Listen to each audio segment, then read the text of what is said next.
Hey, Sweet and Sour fans, we got a big haul this week for you guys. Can't wait to tell you more about it. All right, the first thing we have up today on Sweet and Sour is some Silver Age X-Men, number 42, The Death of Professor X. Spoiler alert, it's not Professor X, it's the Changeling. Hope I didn't ruin that for anybody. I love this cover, though. It's a great issue. Can't wait to get more. I'm down to 34 issues that I need, and I bought a couple of issues this week that hopefully will be in, and we'll be able to see those for the next video. What's really cool, before we get into any other collecting, is Sam DeWeese has started reading the X-Men, and since I have most of them, he started at X-Men number 94, reading them from when the second generation of X-Men started.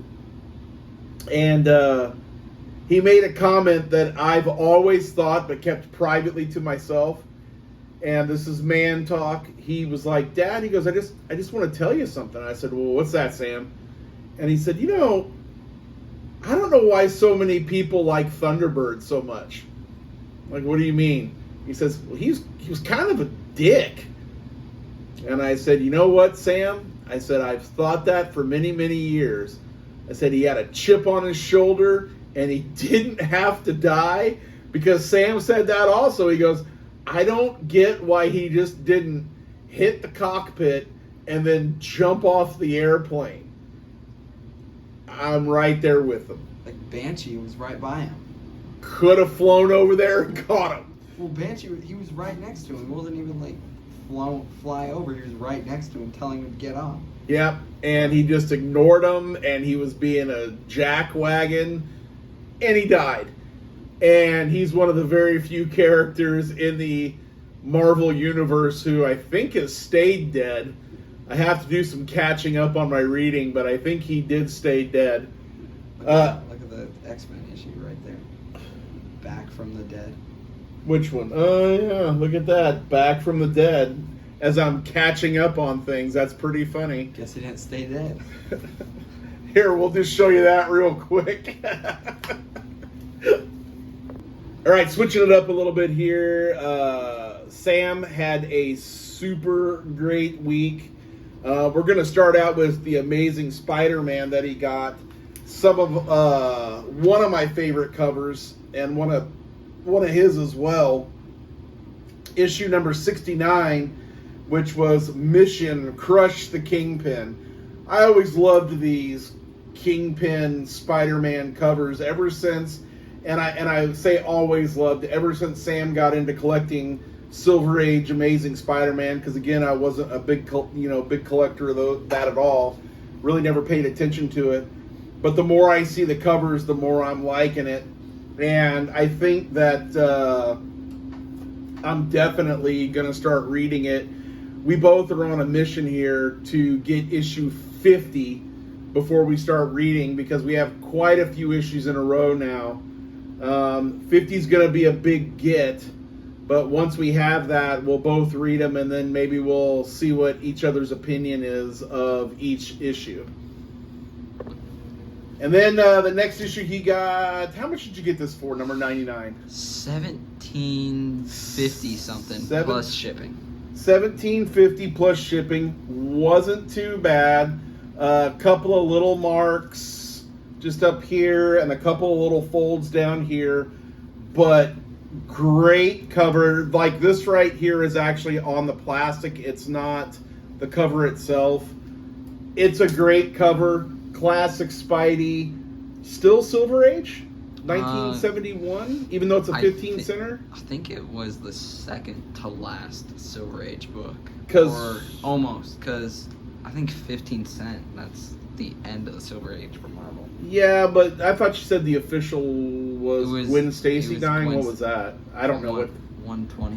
120. So still another year-ish off from the official end.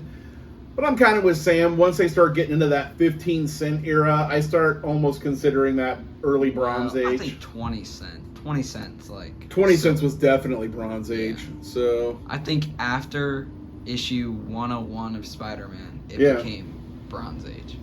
Yeah, but definitely a great cover. I like that. So then, what's really funny is we didn't have a lot of issues starting out this week, and I didn't think we were going to have a ton. So I went over to our friends at Ground Zero because we always get great deals at great prices from them. I like to call them the filler issues. Nothing that's a big key or anything. Always half price and always pretty cheap. So I ended up picking up a whole boatload of just the second run of the X-Men that started out in 1991. First issue is issue 89, the one that we were having a good laugh over because it appears as Thunderbird is back. I haven't read it yet. I say that a lot, but I'm collecting at a pretty fast pace right now. So reading some of it takes second fiddle to actually getting the books, but I'm getting more caught up on Uncanny X-Men again before I do this series. So then the next one I kind of went from that 89 single issue or single numbers to got 160. That's a pretty cool one. Oh yeah, I got 161, and I got this because Juggernaut, he's one of my favorite characters. Got 162. Got 163. Sam said he liked this cover. I've never been a giant fan of Gambit. I don't hate him. Just not a favorite character of mine. So, not a favorite cover, but it's okay. That's a bad cover. 164. I like this cover it's not retro, but it's that classic Wolverine Sabretooth battle scene that you see several times. This cover, honestly, I love the X-Men in general, but I don't know who this artist is, but not a fan of this at all. This is terrible to me. Issue 165. That they don't look, I get it. They're not real characters. They're comic books. But she doesn't even look halfway real in this. It literally looks like a caricature of a human. It doesn't look like a comic book character. And then the last one I got for this filler was 166, and I think this is just a pretty cool cover overall. And Sam made a really, really good point. Going back to this atrocious issue again, and this art, is that he said he wouldn't even know that this is Emma Frost if it wasn't for her outfit. It looks nothing like Emma Frost. So then the next thing we're going to look at here is Spider-Man number 34 and 55. I actually like both these covers. I think the Spider-Man and Web of Spider-Man from the late 80s, early 90s, they were great books as far as the artwork. Again, I'm getting this new appreciation for Spider-Man, having not collected them and not looked at them at all. But I love the cover art. He's just a very dynamic character. And I like the poses, especially like that McFarlane put him in the early issues. Yeah. And then whoever took over for him. It was a lot of different artists. But they've kept up that same... Yeah. Obviously McFarlane, honestly, he's the modern king. Modern old king of Spider-Man. He made him more arachnid. He made him like a spider. And put him in the really cool dynamic poses that a lot of people copy still to this day. So, okay, so Sam and his mother, my beautiful bride, went down to Lincoln, Nebraska, and he picked up some Web of Spider-Man, as we like to call it, filler issues. I've never seen this cover before, and I thought it was so darn funny when he showed it to me.